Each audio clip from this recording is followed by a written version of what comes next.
Hello, friends. Today we are going to take a fascinating journey into the depths of ancient Greek philosophy, a time when the greatest thinkers of the Mediterranean laid the foundations of the Western intellectual heritage. Imagine yourself in the heart of ancient Athens, strolling through the bustling agora, the hub of public life, where citizens gathered to discuss politics, philosophy, and the very nature of existence.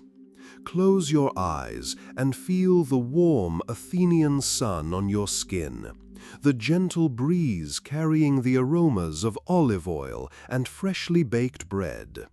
You are about to meet some of the most influential minds of antiquity, whose ideas continue to shape our understanding of the world.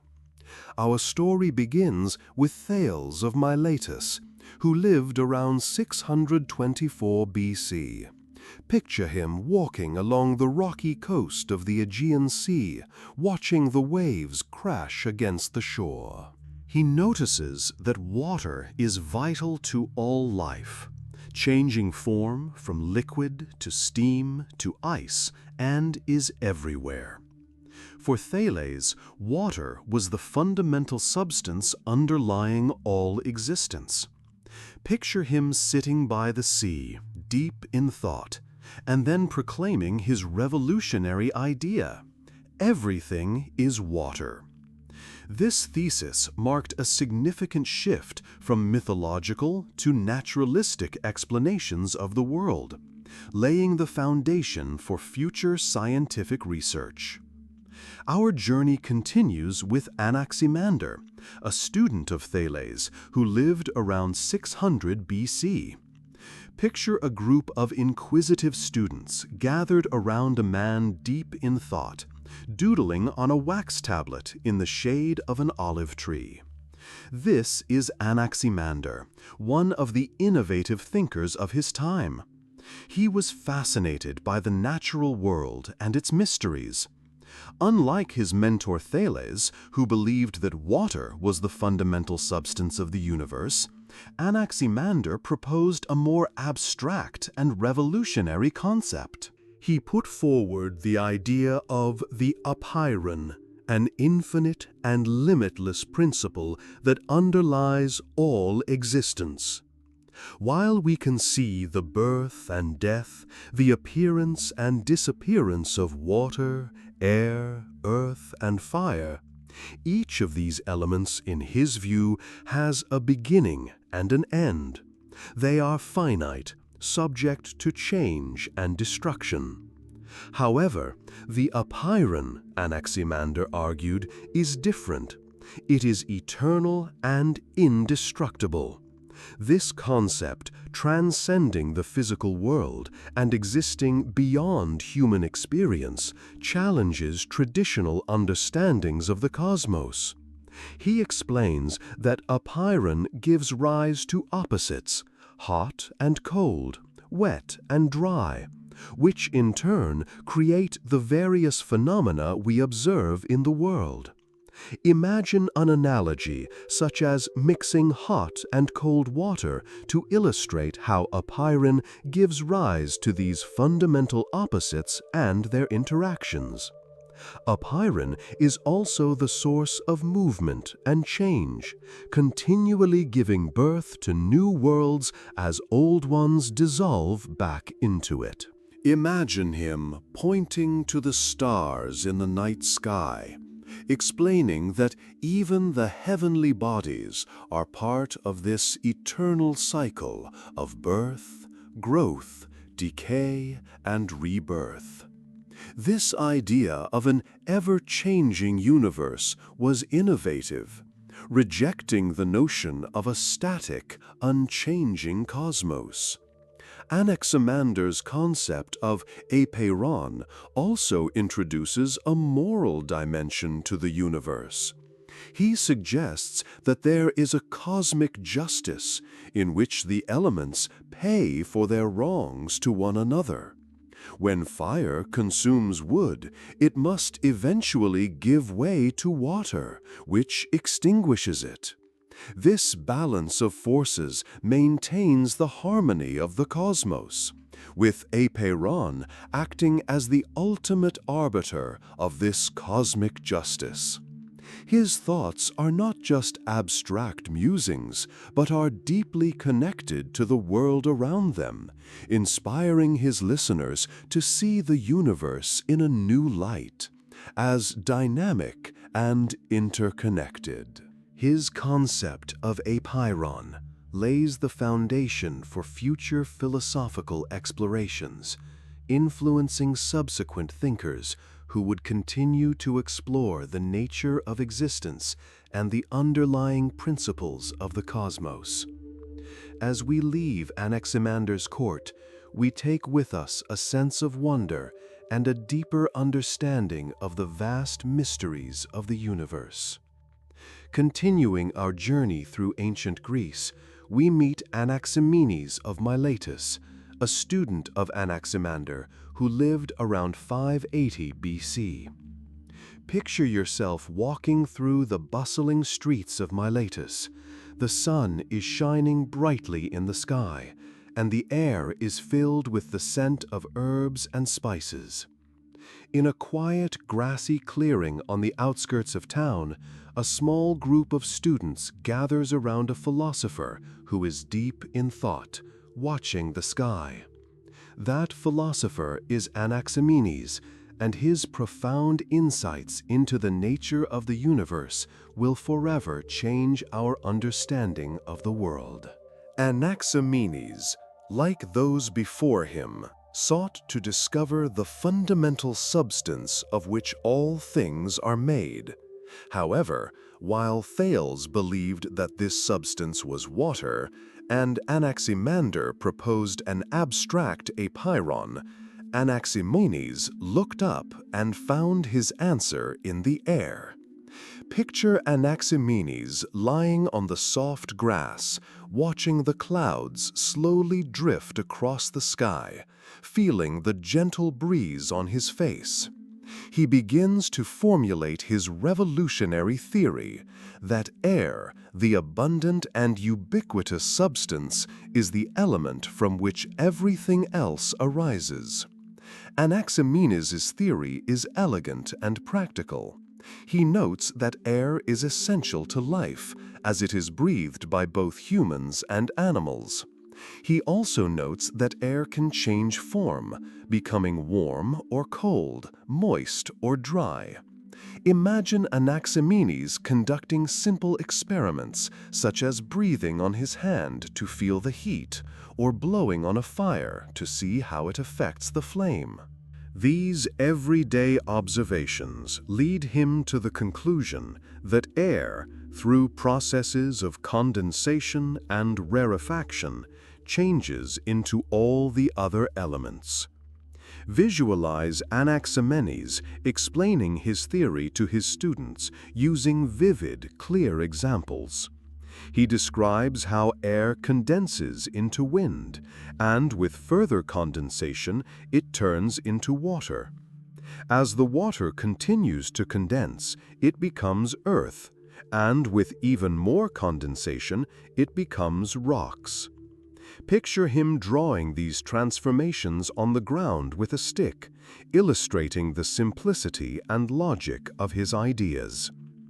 Anaximenes also believes that air is not only the stuff of physical matter, but also the breath of life, the soul. He argues that just as air supports the human body, it also supports the universe.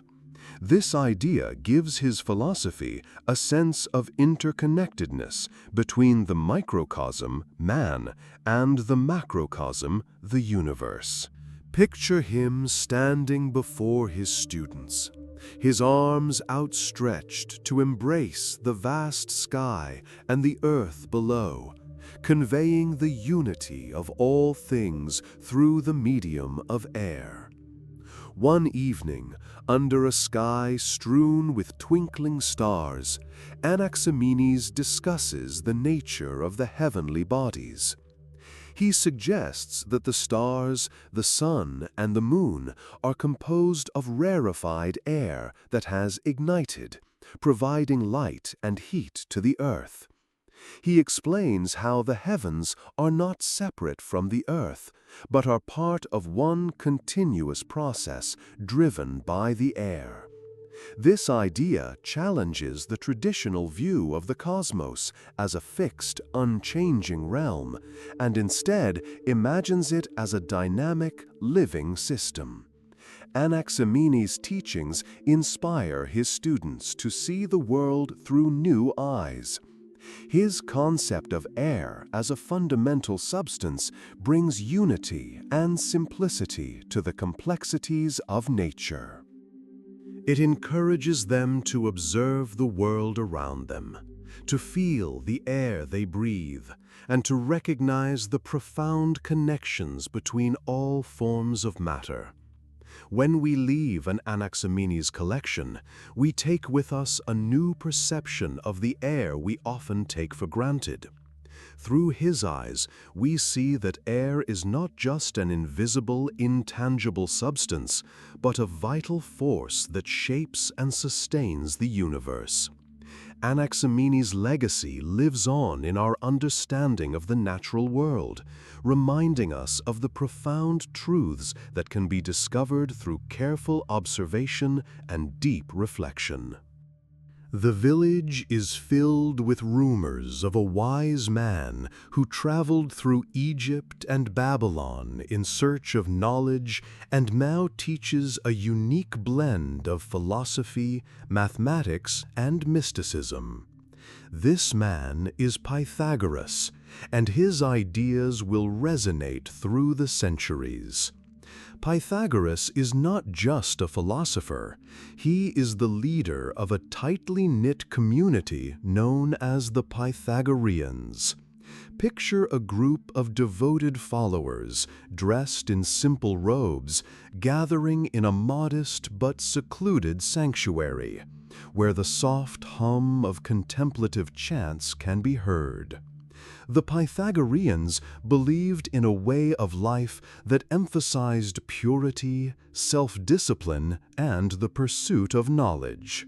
They lived by strict rules, including a vegetarian diet, communal living, and a deep reverence for the harmony of the universe. At the center of Pythagoras' philosophy is the belief that numbers are the fundamental essence of all things. Picture Pythagoras standing in front of a blackboard, chalk in hand, demonstrating how numbers and their relationships underlie the structure of the cosmos. He introduces his students to the concept of numerical relationships, which explain the harmonious proportions found in nature, music, and the heavens. Imagine the amazement on the faces of his followers as he shows how the intervals in the musical scale correspond to simple numerical relationships, revealing the hidden order of the world. Pythagoras and his followers also delve into the mystical properties of numbers. They see numbers as symbols with deep spiritual meaning. For example, the number 1 represents the unity and beginning of all things, while the number 2 symbolizes duality and balance. The number 3 is considered perfect, representing harmony and the synthesis of opposites. Picture a Pythagorean tetractys, a triangular altar where followers meditate on the meaning of the number 3 and its embodiment in triangular form. One of Pythagoras' most famous contributions is the Pythagorean theorem, which states that in a right triangle, the square of the hypotenuse is equal to the sum of the squares of the other two sides. Picture Pythagoras demonstrating this theorem to his students using a sand table to draw precise geometric figures, showing that this mathematical principle applies not only to triangles, but to the very fabric of the universe. Beyond mathematics, Pythagoras and his followers were deeply interested in the nature of the soul and its journey through cycles of reincarnation. They believed that the soul was immortal and underwent a series of rebirths, seeking purification and eventual union with the divine. Imagine Pythagoras sitting with his followers around a crackling fire, telling stories of past lives and the lessons learned from each incarnation. This belief in the transmigration of the soul led the Pythagoreans to live a life of virtue, seeking to free themselves from the cycle of rebirth and achieve spiritual enlightenment. The Pythagorean community was also known for its secrecy and esotericism. It was an exclusive society with initiations and strict codes of conduct. Imagine the excitement and reverence of a novice preparing for initiation, learning sacred symbols and chants, and finally being accepted into the inner circle where deeper mysteries are revealed. Through the teachings of Pythagoras, his followers began to see the universe as a harmonious and interconnected whole, governed by the principles of mathematics and the divine order of numbers. They were inspired to seek knowledge, live ethically, and strive for spiritual purity, believing that through understanding the cosmos, they could achieve a higher state of being. When we leave the Pythagorean sanctuary, we take with us a sense of wonder and awe at the complex harmony of the universe. Pythagoras' legacy continues, reminding us that the pursuit of knowledge and the search for spiritual enlightenment are interconnected, leading us to a deeper understanding of ourselves and the world around us.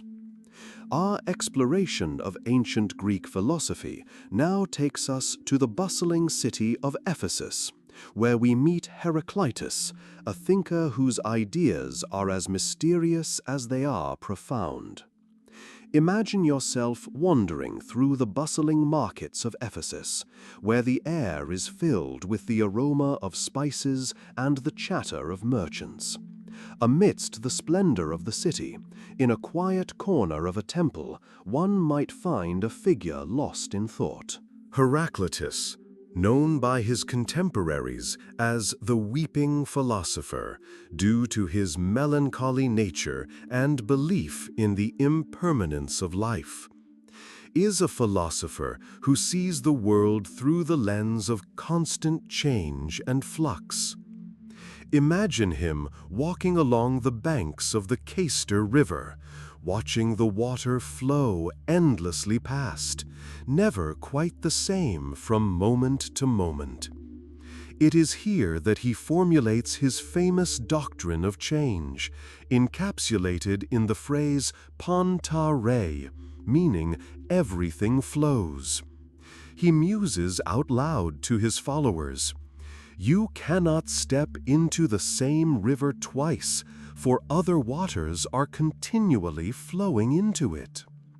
Heraclitus believes that change is the fundamental essence of the universe. He sees reality not as a collection of static objects, but as a dynamic process in which everything is in constant motion. Imagine Heraclitus sitting with his students in a shady grove, using the metaphor of fire to describe his philosophy. He explains that just as fire consumes and transforms wood, the universe is constantly renewed through a cycle of birth, growth, decay, and rebirth. At the center of Heraclitus's thought is the concept of logos, the underlying principle of order and reason that drives constant change. Imagine him pointing to the smoke rising from a burning fire, explaining that Logos ensures that, despite the apparent chaos, there is a rational structure to the cosmos. Logos is like an invisible thread that weaves the fabric of reality, maintaining balance and harmony in the flow. Heraclitus's philosophy also extends into the realm of human experience. He teaches that conflict and contradiction are essential aspects of life, leading to change and growth. Imagine him illustrating this with the example of the bow and lyre, explaining how the tension between opposites, such as the bowstring and its wooden frame, or the lyre's strings and its body, creates harmony and balance. He argues that without conflict there can be no progress, and without struggle there can be no development. Heraclitus is also known for his belief in the unity of opposites. He teaches that seemingly contradictory forces are actually interconnected and interdependent. Imagine him discussing the interplay of day and night, life and death, pleasure and pain, and how these opposites define and give meaning to each other. He emphasizes that understanding this unity is the key to understanding the true nature of reality. His followers who gather around him are captivated by his insights. They learn to see the world through Heraclitus's eyes, where harmony emerges from the tension of all things. Imagine a student meditating on the teachings of Heraclitus, watching a butterfly emerge from its chrysalis, marveling at the transformation and endless possibilities of change. Heraclitus's doctrine of change challenges his students to embrace the impermanence of life and to find wisdom in the ever-changing nature of existence. He encourages them to seek knowledge and understanding not through rigid dogmas or static beliefs, but through a deep awareness of the fluid and transitory reality around them. His philosophy is a call to awaken to the present moment and recognize the Logos at the center of life's constant flow. As we leave Heraclitus and his followers by the river, we take with us a deep appreciation for the dynamic and ever-changing world in which we live.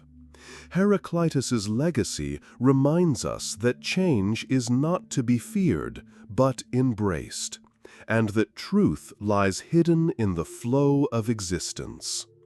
In contrast to Heraclitus, we meet Parmenides of Elea, whose ideas contradict the concept of constant change.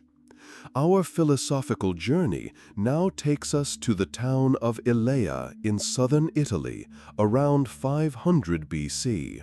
Here we meet Parmenides, a philosopher whose ideas stand in stark contrast to those of Heraclitus. Picture yourself in a quiet coastal town of olive groves and vineyards. In the center of Elea, in a tranquil courtyard surrounded by columns and flowering plants, a group of students gather around a wise and worthy man. This man is Parmenides, and he is about to challenge everything we think about reality. Parmenides believes that change is an illusion, and that true reality is one and unchanging. Picture him standing there, his voice majestic, beginning to explain his revolutionary ideas.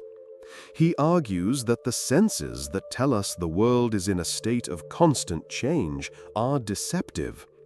Instead, Parmenides argues that reason reveals a deeper, unchanging truth. Parmenides introduces his students to the concept of being. He explains that true being is uncreated, indestructible, indivisible, and unchanging. Imagine Parmenides drawing a circle in the sand to illustrate the idea of wholeness and unity. He emphasizes that being is whole and unbroken, like a circle, and cannot be divided or changed. This unchanging reality, he claims, is the only true existence. To further clarify his point, Parmenides makes a logical argument. He asks his students to consider the nature of nothingness or non-being. Imagine the students deep in thought when Parmenides asks a simple yet profound question. Can something come from nothing? He argues that it cannot, since nothing can produce something. Therefore, if change involves going from non-being to being, or vice versa, it must be impossible. Being is and cannot not be. Non-being is not and cannot exist.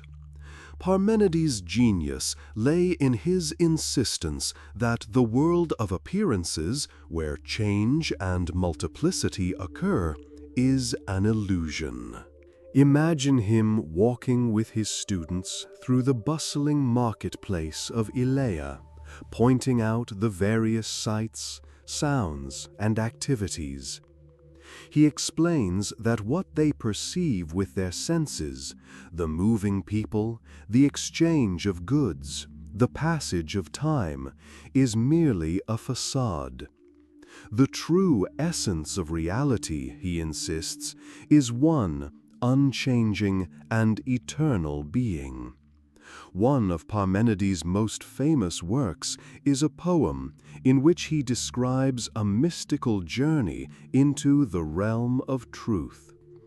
Imagine Parmenides reciting verses from his poem to his enchanted students, telling how he was accompanied by a goddess who revealed the difference between the path of truth, aletheia, and the path of opinion.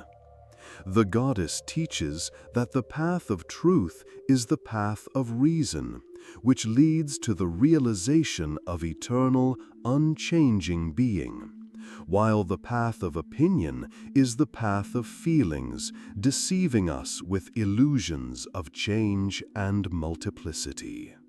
Parmenides' teachings profoundly influence his students and subsequent philosophers.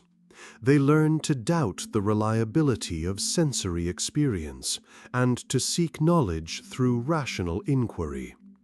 Imagine a student inspired by Parmenides sitting by the sea and pondering the nature of reality, seeking to look beyond appearances to grasp eternal truth. Parmenides' philosophy also lays the foundation for subsequent metaphysical discussions. His assertion that being is unchanging and indivisible challenged philosophers to reconcile the seeming contradictions between sensory experience and rational thought. Imagine future thinkers such as Zeno of Elea creating paradoxes to defend Parmenides' ideas, expanding the boundaries of philosophical inquiry. As we leave Parmenides and his followers in the peaceful courtyard of Elea, we take with us a profound sense of wonder and curiosity. Parmenides' legacy continues, reminding us that beneath the surface of an ever-changing world lies a deeper, more eternal reality that can be discovered through the power of reason. Our journey through ancient Greek philosophy now takes us to the picturesque island of Sicily in the year 450 BC, where we meet Empedocles of Acragas. Imagine standing on a cliff overlooking the azure waters of the Mediterranean, smelling the wild herbs and flowers on the warm breeze. It was here, amidst the natural beauty of Sicily, that the philosopher, poet, and mystic Empedocles developed his theory of the four elements. Empedocles, a charismatic and multifaceted figure, believed that all matter in the universe was made up of four basic elements: earth, water, air, and fire. Picture Empedocles in flowing robes, addressing an audience gathered in an open-air amphitheater. With conviction and faith in his theory, he tells his story of the elements. He explains that these elements are the basic building blocks of everything that exists. Picture him picking up a handful of earth, running it through his fingers, then pointing to the rolling sea, the clear blue sky, the bright sun. Each element, he tells his audience, has unique properties and characteristics. Earth is solid and stable. Water is fluid and vital.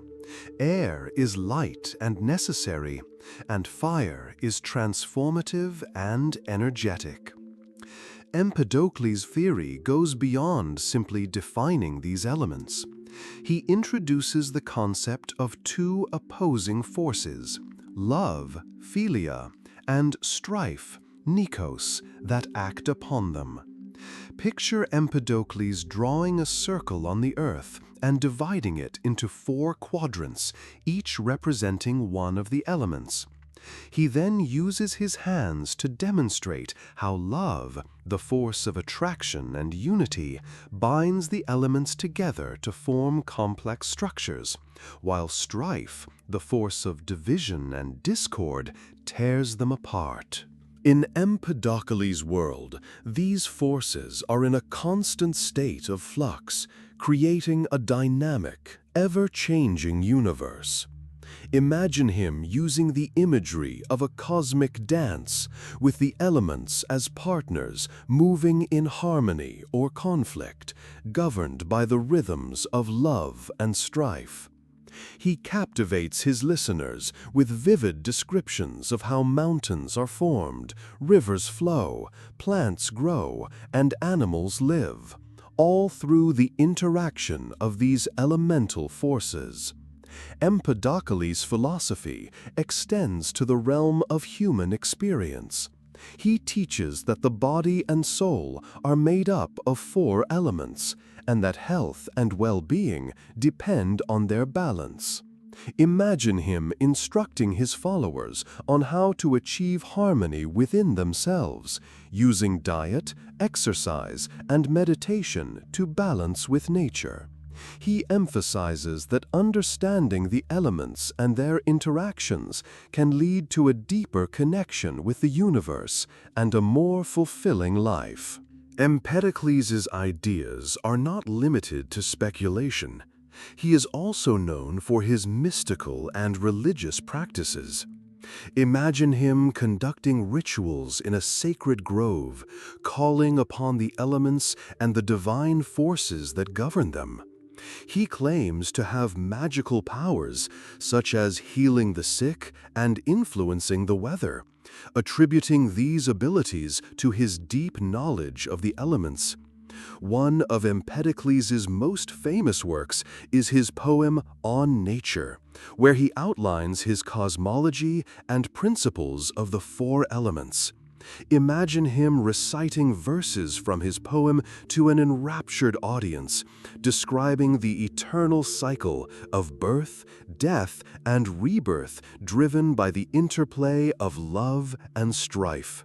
His poetic language and figurative metaphors bring concepts to life, leaving listeners in a state of wonder and awe.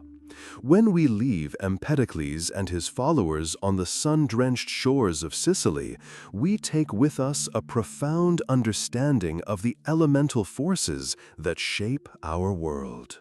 Empedocles' legacy reminds us that beneath the surface of our everyday experiences lies a deep and complex web of connections, driven by the eternal dance of the four elements. The story of Empedocles' death is as fascinating as his life. According to popular legend, Empedocles, confident in his divine status, decided to prove his immortality by jumping into the active volcano Etna. Picture the dramatic scene. Empedocles, his robes flowing, standing on the edge of a fiery crater, proclaiming his divine powers before leaping into the molten lava. The act was meant to be proof of his superiority, but instead it sealed his fate in a fiery whirlwind of mystery and legend. According to legend, all that was found afterward were his bronze sandals thrown up by the volcano. The story highlights the dramatic individuality of Empedocles, a man whose life and death are shrouded in the very mystique he created with his powerful rhetoric and bold ideas. Through his life and teachings, Empedocles left a legacy as one of the greatest orators and thinkers of ancient Greece, and his mysterious death only added to the legend of a man who sought to understand the universe. Picture this dramatic scene. Empedocles, his robes flowing, standing on the edge of a fiery crater, proclaiming his godly powers before leaping into the molten lava. This act was meant to be proof of his superiority, but instead it sealed his fate in a fiery whirlwind of mystery and legend. According to legend, all that was found afterward were his bronze sandals thrown up by the volcano. The story highlights the dramatic individuality of Empedocles, a man whose life and death are shrouded in the very mystique he had created with his powerful rhetoric and bold ideas. Through his life and teachings, Empedocles left a legacy as one of the greatest orators and thinkers of ancient Greece, and his mysterious death only added to the legend of a man who sought to understand the universe. Picture this dramatic scene. Empedocles, his robes flowing, standing on the edge of a fiery crater, proclaiming his godly powers before leaping into the molten lava. This act was meant to be proof of his superiority, but instead it sealed his fate in a fiery whirlwind of mystery and legend. According to legend, all that was found afterward were his bronze sandals thrown up by the volcano. The story highlights the dramatic individuality of Empedocles, a man whose life and death are shrouded in the very mystique he had created with his powerful rhetoric and bold ideas.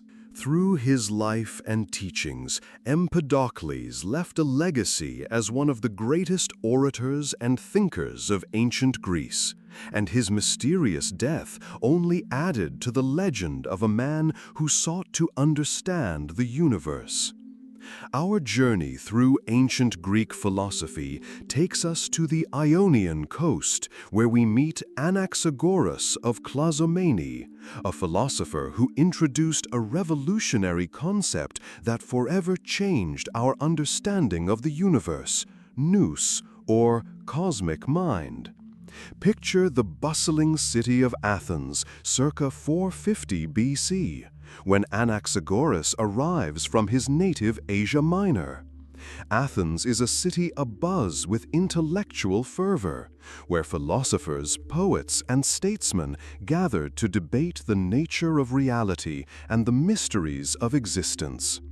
Anaxagoras quickly becomes a prominent figure in these circles, known for his profound insights and innovative ideas.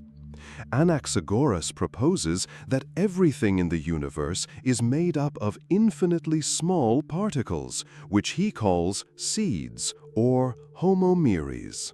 Imagine Anaxagoras in a lively debate in the agora, explaining how these seeds combine in countless ways to form the diverse objects and beings we see around us. What sets Anaxagoras apart, however, is his introduction of nous, the mind, the principle that governs and organizes these seeds. Nous is not a physical entity, but an intelligent and ordering force that sets everything in motion and ensures the orderly structure of the cosmos. Imagine Anaxagoras using the analogy of a potter shaping clay to show how nous arranges the chaotic mass of seeds to create a structured universe. This idea was striking, as it suggested that the universe was not the product of chance, but the result of intelligent design. Anaxagoras's nous is pure, eternal, and infinite. It is the most subtle and powerful of all things, with complete knowledge and control over the cosmos. Imagine him describing nous as a kind of divine intelligence that shapes the universe like a craftsman, carefully planning and executing a masterpiece. This concept of cosmic mind introduces a level of intentionality and purpose into the workings of the universe that had not previously been considered. For Anaxagoras, nous initiates the cosmic rotation, a vast vortex that separates and organizes seeds into the familiar elements of earth, water, air, and fire. Imagine Anaxagoras pointing to the heavens, explaining how nous set the stars, the sun, and the moon in their orbits, and how it governs the cycles of nature, from the changing of the seasons to the growth of living things. His ideas also touch on the nature of the human intellect. Anaxagoras believed that the human mind, or soul, is a fragment of this cosmic nous, allowing us to understand and explore the world around us. Imagine him engaging in a spirited debate with other philosophers, arguing that our capacity for thought and perception is a reflection of the workings of a universal mind within us. Anaxagoras's theories are not without controversy. His assertions that the sun is a glowing rock, not a deity, and that the moon is made of earth, challenge traditional religious views. Imagine the reaction of the Athenians. Some were intrigued by his rational explanations, others considered his ideas impious. Despite the criticism, Anaxagoras's influence was profound, especially on his friend and student, the great statesman Pericles, who supported and defended him. Anaxagoras's legacy and his concept of nous continue to influence subsequent philosophers such as Socrates, Plato, and Aristotle. His idea of an intelligent ordering principle introduces a new dimension to Greek philosophy, connecting physical phenomena and metaphysical inquiry. As we leave Anaxagoras in bustling Athens, we take with us a deeper understanding of how ancient thinkers attempted to unravel the mysteries of existence, seeking to discover the intelligent design behind the cosmos. Continuing our journey through the rich landscape of ancient Greek philosophy, we arrive in the vibrant and bustling city of Abdera, birthplace of one of the most influential thinkers of antiquity, Democritus. Born around 460 BC, Democritus is best known for developing atomic theory, a groundbreaking idea that continues to resonate in modern science. Imagine walking through the streets of Abdera and meeting a man with bright eyes and an insatiable curiosity. This is Democritus, often called the laughing philosopher because of his cheerful personality and love of life. He believed that understanding the universe could bring not only knowledge, but also joy and satisfaction. Democritus, building on the work of his predecessor Leucippus, formulated the theory that everything in the universe was made up of tiny, indivisible particles called atoms. Picture Democritus in a lively debate with other philosophers, using simple analogies to explain his ideas. He might compare atoms to the tiny, invisible building blocks that make up everything around us, from the stars in the sky to the air we breathe, and even our own bodies. For Democritus, these atoms are eternal, unchanging, and infinite in number. They move through the void, infinite space, combining and disassociating in various ways to form all the different objects and substances we perceive. Imagine him explaining this process using the analogy of a kaleidoscope, where a few basic shapes create endless patterns depending on how they are arranged. One of the most striking features of Democritus's atomism is its mechanistic nature. He proposed that all phenomena, including sensory experiences and human emotions, could be explained by the interactions of atoms. Imagine Democritus explaining to his students that the sensations of sweetness were caused by smooth, rounded atoms, while bitterness was caused by sharp, jagged ones. It was a radical departure from the more mystical explanations of his time. Democritus also studied the nature of the soul, which he believed was made up of particularly fine, smooth atoms. These soul atoms were responsible for thought, sensation, and life itself. When a person died, he argued, these atoms dispersed and merged back into the general atomic pool. This view reinforced his belief in the importance of living a virtuous and joyful life, since fears of death or the afterlife were unfounded. His ideas went beyond physics and metaphysics. Democritus was also deeply interested in ethics. He taught that the highest goal of human life was the attainment of happiness, which he saw as a state of contentment and tranquility.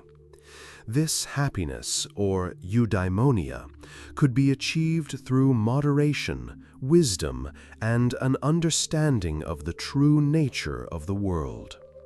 Imagine him speaking to a group of eager students, emphasizing that knowledge and virtuous living lead to a full and joyful existence. Despite the revolutionary nature of his theories, Democritus's works were not widely accepted in his lifetime.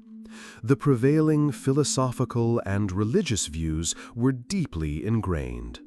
However, the seeds of his thought would grow much later, profoundly influencing the development of modern science and philosophy. Reflecting on the life and legacy of Democritus, we see a thinker whose vision extended far beyond his time. His atomic theory laid the foundation for our modern understanding of the physical world, demonstrating the power of rational inquiry and the pursuit of knowledge.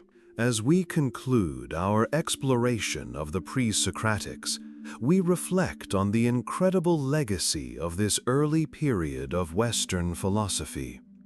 From Thales' search for the fundamental substance of the universe to Democritus's vision of an atomic cosmos, these thinkers wrestled with profound questions about the nature of reality, knowledge, and existence.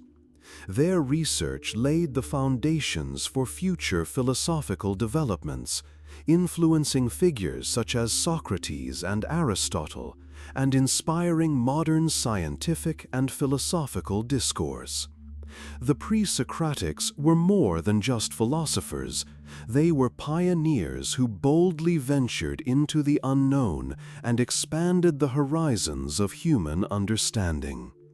Now that we have followed the life of Socrates, let us delve deeper into his philosophy and the teachings that are the cornerstone of his enduring legacy.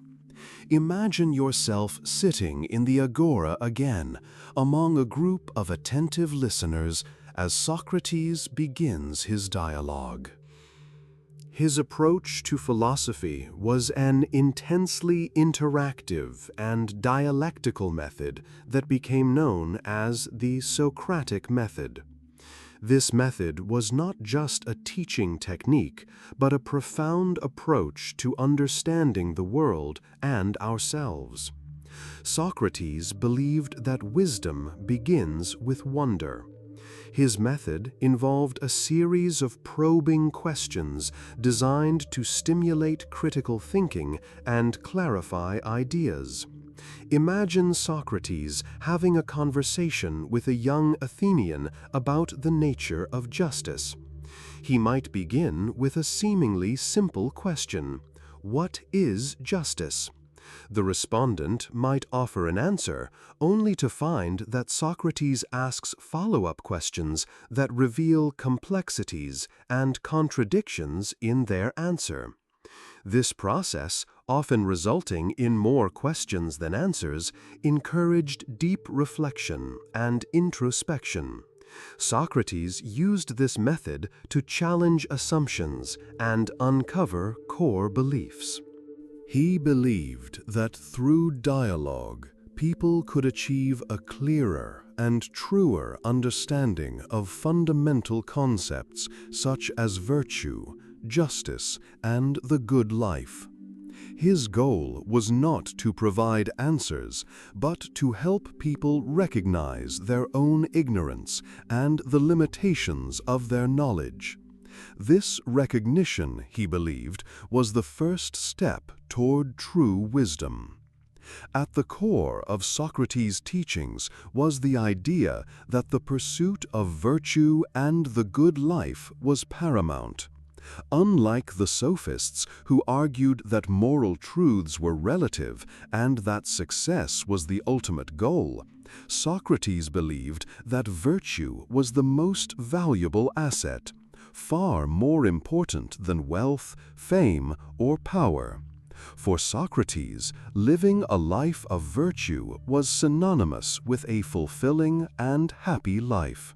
He often emphasized the importance of self-knowledge, famously stating, "Know thyself." Socrates believed that understanding oneself was essential to achieving virtue. This meant admitting one's ignorance and striving to improve oneself through constant self-examination. For Socrates, the unexamined life was not worth living because it lacked the pursuit of virtue and wisdom. Socrates believed deeply in the immortality of the soul. He viewed the soul as the true essence of a person, more important than the physical body. In his dialogues with his students, Socrates discussed the nature of the soul, arguing that the health of the soul depends on a life of virtue, and that the well-being of the soul is the ultimate goal of human existence. In one of his most famous dialogues, The Apology, Socrates explains to his audience that his role as a philosopher is like a midwife, helping others give birth to their own understanding of truth. He claims that his mission is divine, given to him by the gods to encourage the Athenians to care for their souls and strive for virtue. He believed that in fulfilling this mission, he was benefiting not only individuals, but the entire city of Athens. Socrates is famous for his claim that knowledge is equivalent to virtue. He argued that if a person truly understands what is right, they will naturally do what is right. This idea, known as ethical intellectualism, suggests that moral errors are due to ignorance, not weakness. For example, if someone acts unfairly, it is because they do not fully understand what justice is. The path to virtue, then, is through knowledge. Imagine walking through the bustling streets of ancient Athens. The air is filled with the cries of merchants, the laughter of children playing, and the hum of conversation. The agora, the heart of Athenian public life, is bustling with activity. In the crowd, you notice a man who stands out, not because of his appearance, but because of his demeanor. He is an older man, of stocky build, with a bald head and eyes that seem to see right through you. This is Socrates, one of the most influential philosophers of all time, and he is doing what he does best, asking questions. Socrates was born around 470 BCE, during the height of Athens' cultural and political power. His father was a stonemason and his mother a midwife. From his father, Socrates likely learned the value of hard work and the importance of craftsmanship. From his mother, he may have learned to help others give birth to ideas and truths, just as she helped give birth to new life. Despite his humble origins, Socrates was destined to leave a deep mark on the world of philosophy. Imagine Socrates in the agora, interacting with the people of Athens rather than the sophists, the professional teachers of the day. Socrates did not charge money for his lessons. Instead, he saw himself as a kind of intellectual midwife, helping others to generate their own ideas. His method was simple but incredibly effective. He asked questions. This technique, now known as the Socratic method, involves a series of questions that lead the respondent to a clear understanding of his or her beliefs and assumptions. Through this process, Socrates exposes contradictions and uncovers deeper truths. Picture a typical scene in the agora, a prominent politician surrounded by his admirers. Socrates approaches and begins asking questions. At first, the politician is confident, but as Socrates' questions become more profound, his confidence begins to wane. Socrates might ask, "What is justice?" or "What is virtue?" He doesn't give direct answers, but challenges assumptions and gradually reveals that the politician doesn't understand the concept as well as he or she thought. This method can be frustrating and even irritating to those who prefer a superficial understanding. Socrates' questions earned him the gadfly. Just as a gadfly stings a horse, spurring it into action, Socrates challenged the people of Athens to break out of their complacency, forcing them to think more deeply about their lives and their values. He believed that such critical self-examination was essential to living a virtuous and fulfilling life. "The unexamined life is not worth living," he declared, emphasizing his belief that true happiness and virtue come through constant questioning and growth. Despite his influence and popularity among many young Athenians, Socrates was not universally beloved. His questions often embarrassed and angered the city's powerful men. They saw him as a threat to tradition and the established order. Socrates' method of exposing ignorance was more than just an intellectual exercise.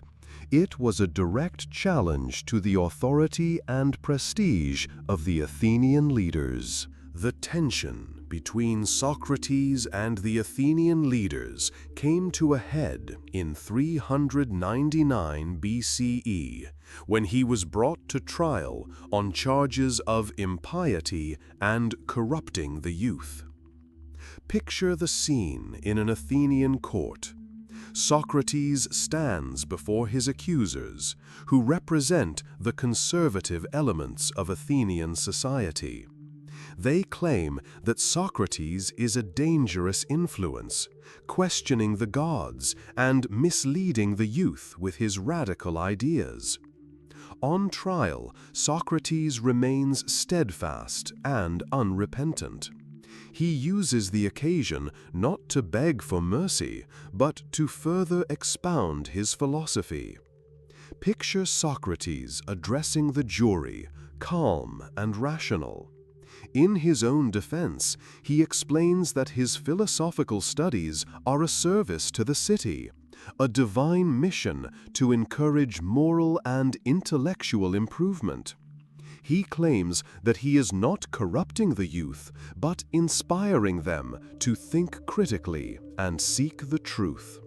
Socrates' defense is eloquent, but does not convince the majority of the jury.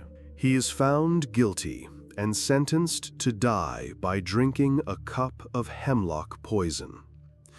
In his final hours, Socrates remains true to his principles. Imagine the scene in his prison cell, where Socrates' friends and students gather, begging him to escape.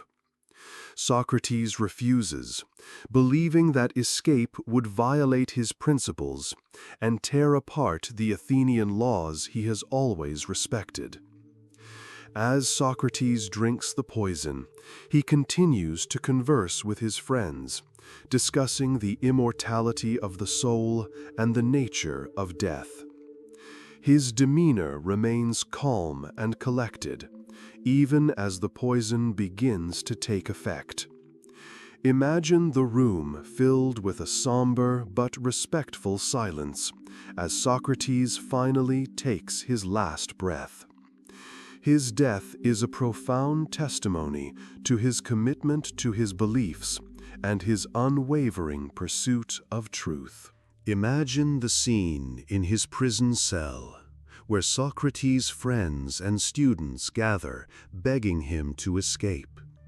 Socrates refuses, believing that escape would violate his principles and tear apart the laws of Athens, which he has always respected.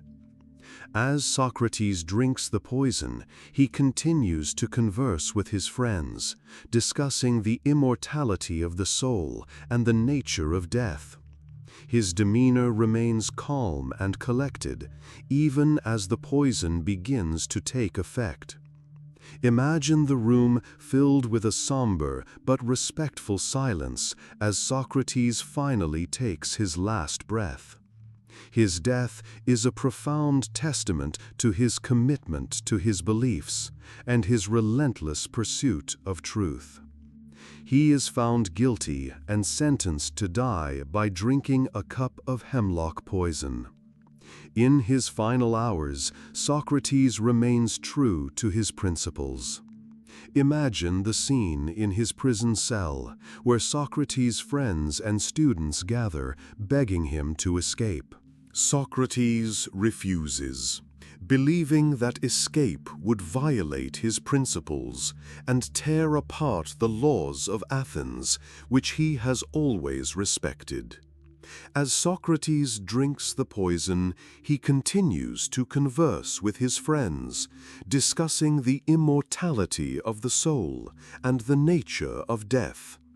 His demeanor remains calm and collected, even as the poison begins to take effect.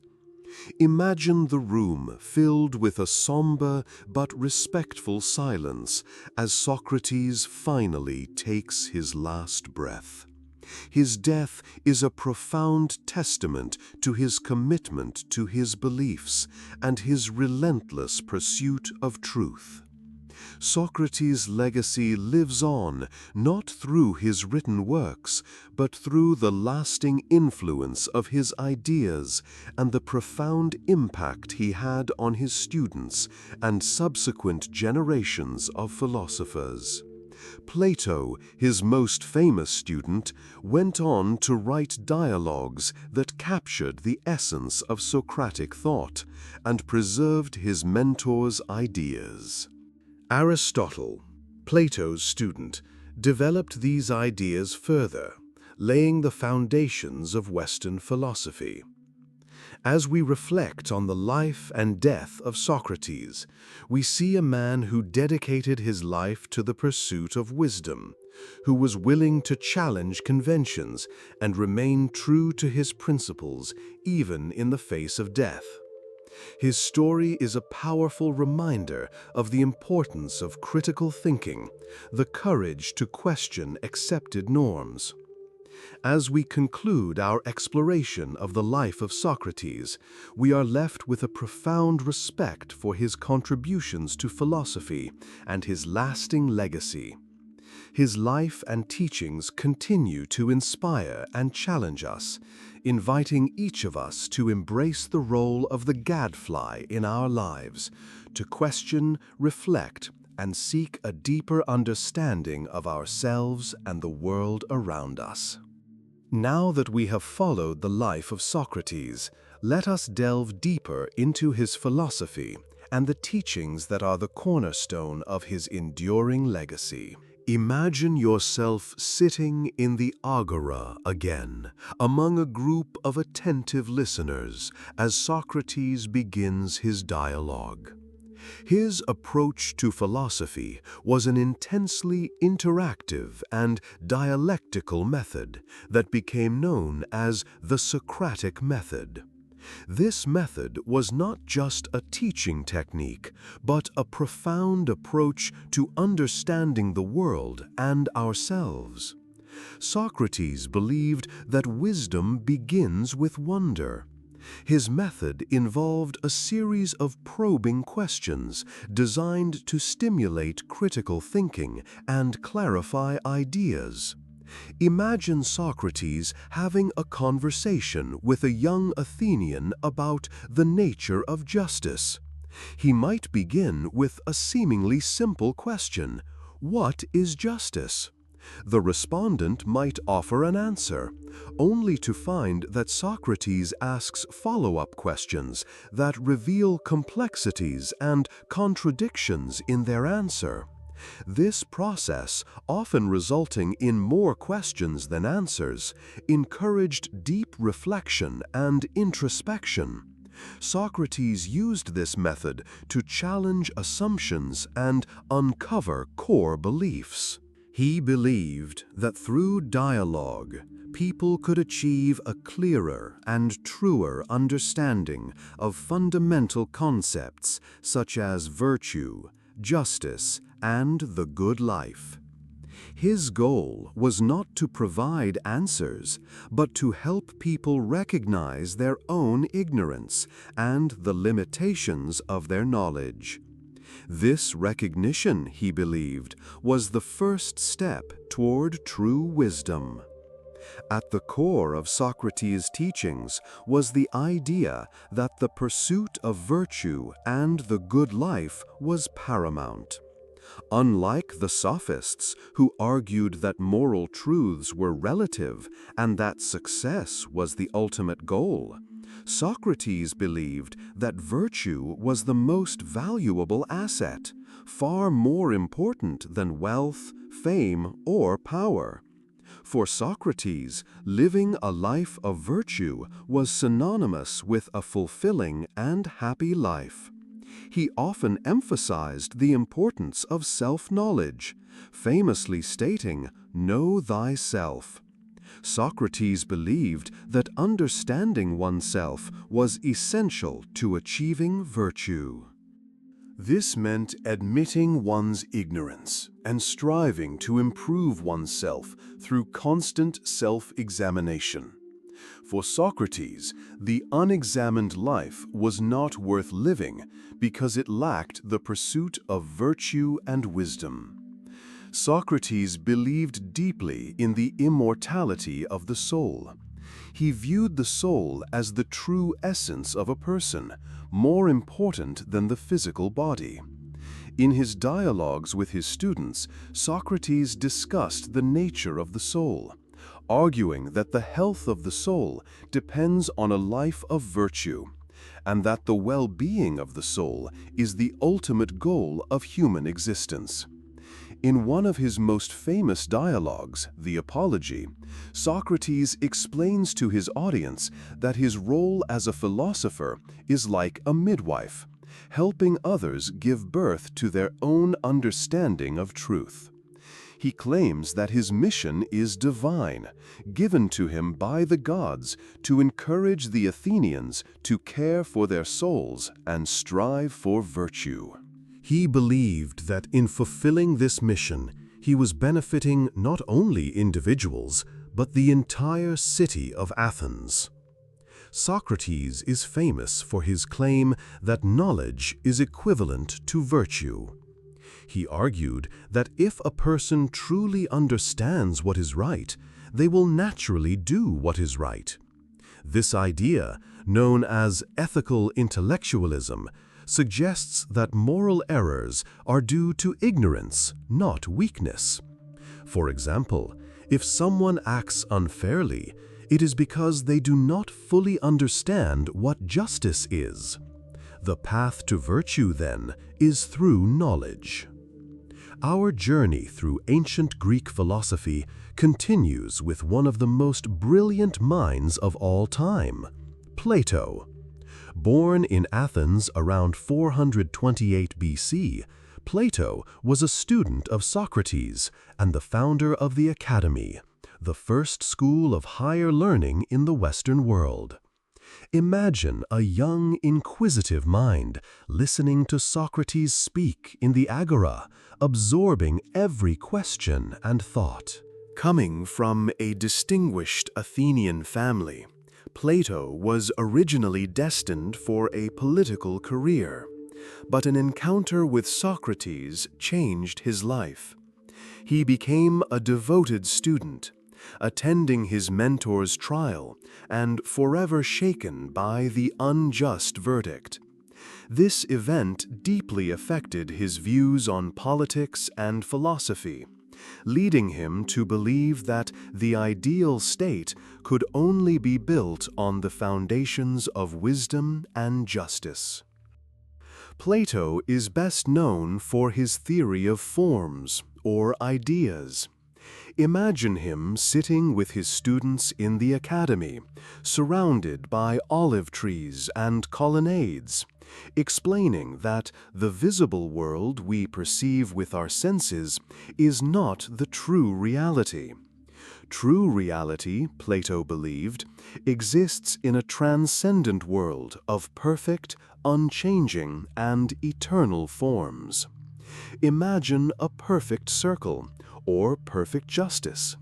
These ideas, or forms, exist independently of the physical world. Everything we see in the physical world is only imperfect copies or shadows of these perfect forms. To illustrate this complex concept, Plato used the famous allegory of the cave. Imagine a group of prisoners chained from birth in a cave, facing the wall. A fire burns behind them, and between the prisoners and the fire walk people carrying various objects. The prisoners see only the shadows of these objects on the wall, and they believe that these are the only reality. Then imagine that one of the prisoners is freed and emerges into the light of day. At first he is in pain, but gradually he begins to see the true world beyond the cave. When he returns to tell his fellows the truth, they do not believe him, preferring to remain in their illusions. This allegory, which Plato explains to his students, symbolizes the human condition. The prisoners are us, chained to the illusions of the sensory world, and the philosopher is the one who is freed to see the true forms. Plato believed that true knowledge is not achieved through the senses, but through reason and intellectual contemplation. Plato's philosophy also had a deep impact on politics, especially in his work, The Republic. Imagine Plato discussing the nature of an ideal society with his students. He argued that an ideal state should be governed by philosopher kings, those who possessed wisdom and knowledge of the forms. He believed that society should be structured in such a way that each person fulfilled a function based on their abilities and virtues. Plato distinguished three classes in the ideal state: philosopher kings, who governed; guardians, who protected; and artisans, who provided for material needs. He argued that, just as the soul was made up of three parts, reason, spirit, and appetite, society should also be harmonious and balanced.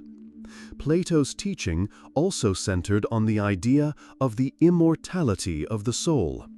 He believed that the soul was not only immortal, but also existed before birth in the world of forms, where it learned ideal truths. Imagine him explaining that learning was not the acquisition of new knowledge, but rather the recollection or anamnesis of what the soul already knew. This conception has profoundly influenced Western thinking about the nature of consciousness and cognition. Plato's influence on Western philosophy was monumental.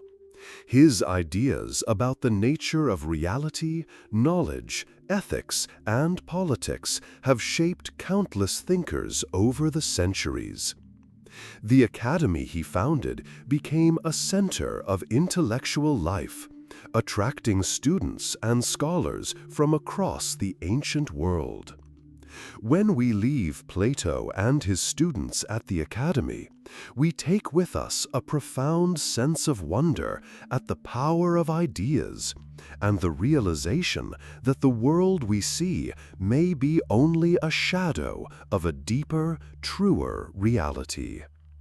Plato's legacy continues to inspire us to question our assumptions, pursue wisdom, and explore the eternal forms that shape our existence. Our philosophical journey continues in Athens, where we meet Aristotle, a student of Plato and one of the most influential thinkers in human history. Born in Stagira around 384 BC, Aristotle was a brilliant mind whose interests ranged from logic and metaphysics to biology, ethics, and politics.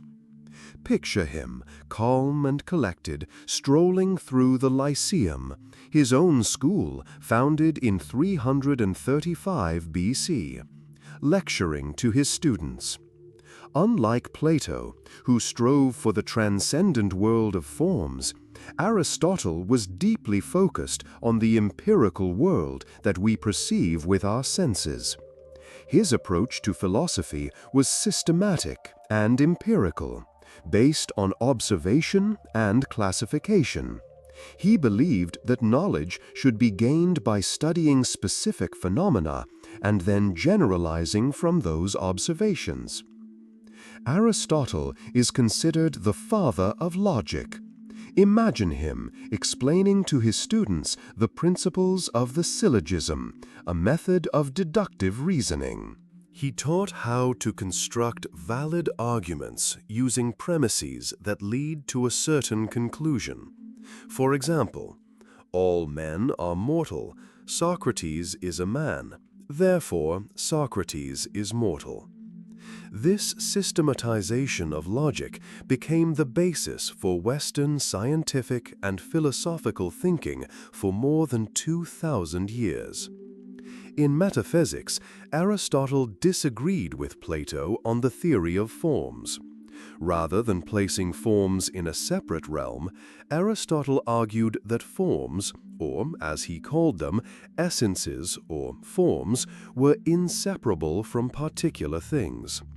Imagine him holding an apple and explaining that the form of apple does not exist separately from the apple itself.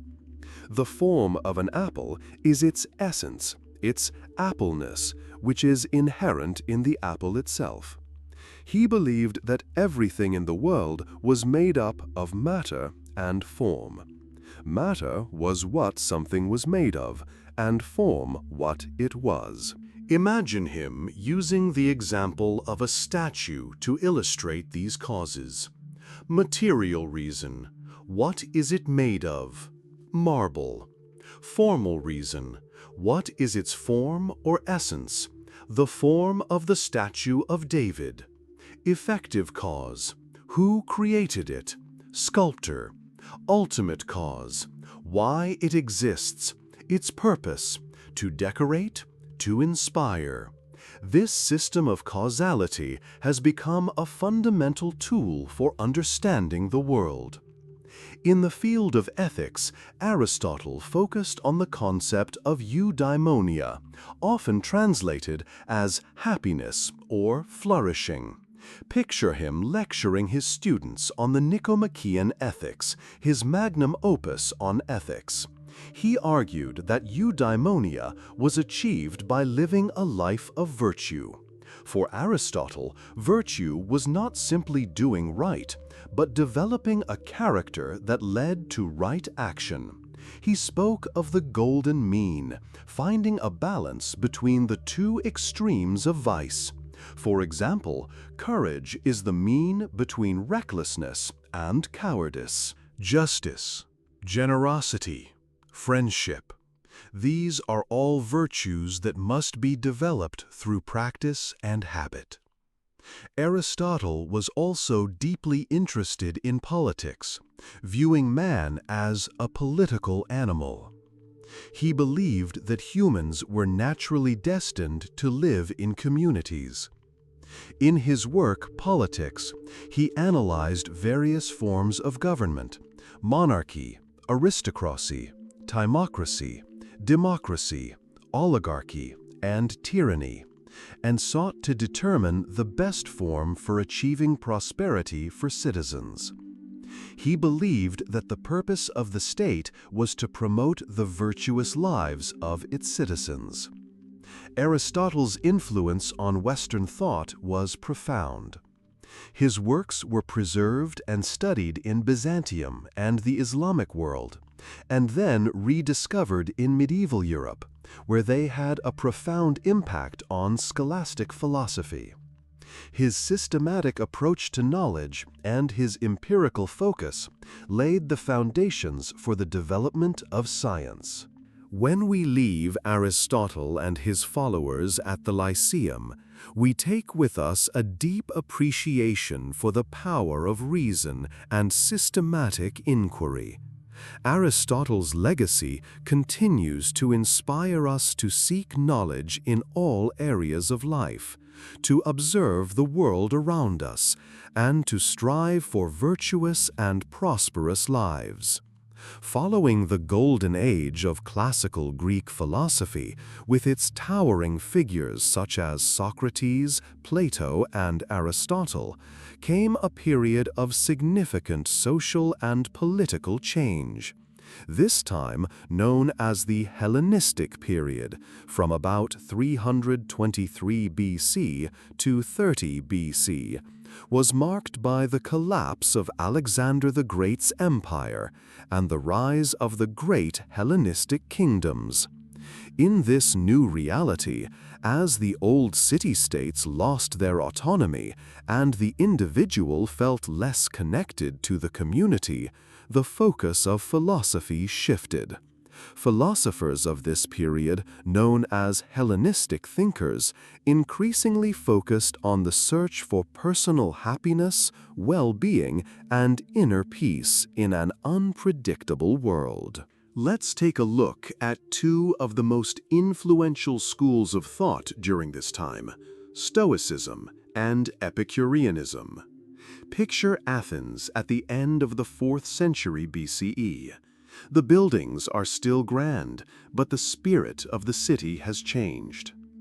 Among the bustling streets of Athens, we meet Zeno of Citium, the founder of Stoicism, who lived from about 334 to 262 BCE. Picture him calmly reasoning with his disciples in the Stoa Poikile, or painted stoa, in the Agora, hence the name Stoicism. The Stoics believed that the highest goal of human life was to achieve eudaimonia, or prosperity, by living in harmony with nature and reason. At the core of Stoic philosophy was the belief that the universe was governed by a divine mind, or logos, which was the manifestation of natural law. Picture a Stoic meditating on the sky, realizing that everything happens according to an unchanging and rational plan. Humans, as part of this cosmos, could achieve happiness by accepting what was outside their control and focusing on what was within. The Stoics taught that the only way to achieve true happiness is to recognize the difference between what we can control and what we cannot. Imagine a Stoic facing a misfortune, such as the loss of property or the death of a loved one, with calm. He does not grieve excessively because he understands that these events are beyond his control. What he can control are his reactions, his judgment, and his actions. The Stoics placed great emphasis on the development of virtue, which they believed to be the only true good.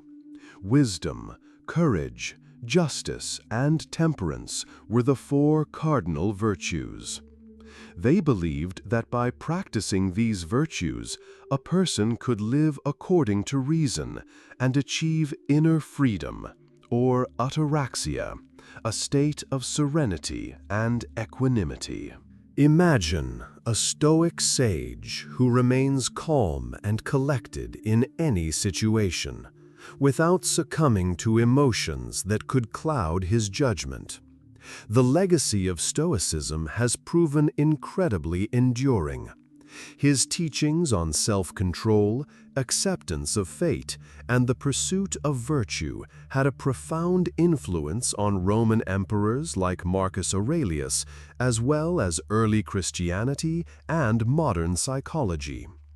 When we leave the Stoics, we take with us a powerful lesson about how to find inner peace in a world that often seems chaotic by focusing on what really matters: our character and our reactions.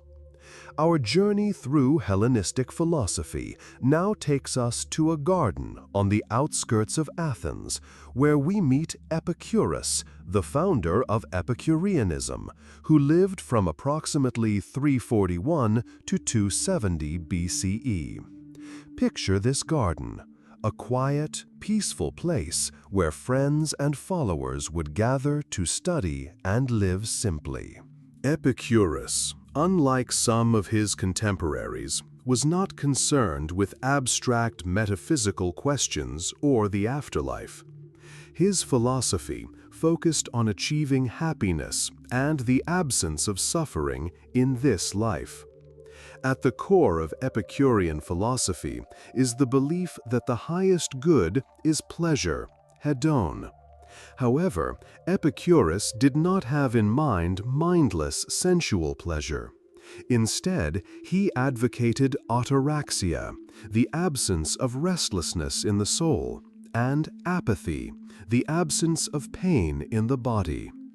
Imagine Epicurus calmly discussing the finer points of pleasure with his students. He explains that true pleasure lies not in excess, but in moderation, the absence of pain and restlessness. For him, the simple pleasures of food, friendship, and intellectual conversation were the highest good. Epicurus also emphasized the importance of friendship. Imagine him surrounded by close friends, sharing simple meals and deep conversations. He believed that friendship was one of the greatest sources of happiness, as it provided support, companionship, and a sense of belonging. To achieve serenity, Epicurus offered several principles. He taught that we should not fear the gods, as they do not interfere in the affairs of men. He also argued that we should not fear death, as when we exist, there is no death, and when death comes, we are not. Imagine Epicurus reassuring his followers by explaining that there is no need to worry about what is outside our experience. His philosophy also incorporated the atomistic ideas of Democritus. He believed that the universe was made up of atoms moving in a vacuum, and that there was no divine design or intervention. This freed people from fear of the supernatural and allowed them to focus on achieving happiness in the material world.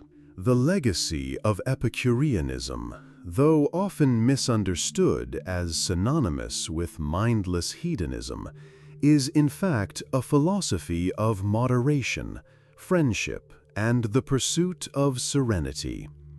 Its ideas have influenced thinkers throughout the centuries, inspiring them to seek simple happiness and inner peace. As we leave Epicurus's garden, we take with us an important lesson about how to find happiness and fulfillment in everyday life by appreciating simple pleasures and letting go of unnecessary fears and worries. The Hellenistic philosophers left a profound legacy. Their ideas about ethics, the nature of knowledge, and inner freedom influenced not only subsequent philosophical traditions, but also influenced early Christian thinking, as many early Christian writers and thinkers engaged deeply with the works of the Stoics and Epicureans. Reflecting on the teachings of these philosophers, we see that despite the dramatic changes of the Hellenistic period, many of the questions they raised about the nature of happiness, the purpose of life, and the role of reason in human existence remain deeply relevant today. Their ideas offer timeless insights into how we can navigate the complexities of our own lives and find peace in a world that is often beyond our control. As we conclude our exploration of ancient Greek philosophy, take a moment to reflect on the lasting influence of these thinkers. Their ideas have shaped the way we think about everything from science and politics to ethics and the very nature of existence. Imagine ancient Greece, a vibrant place where philosophy was not just something people studied, but a way of life.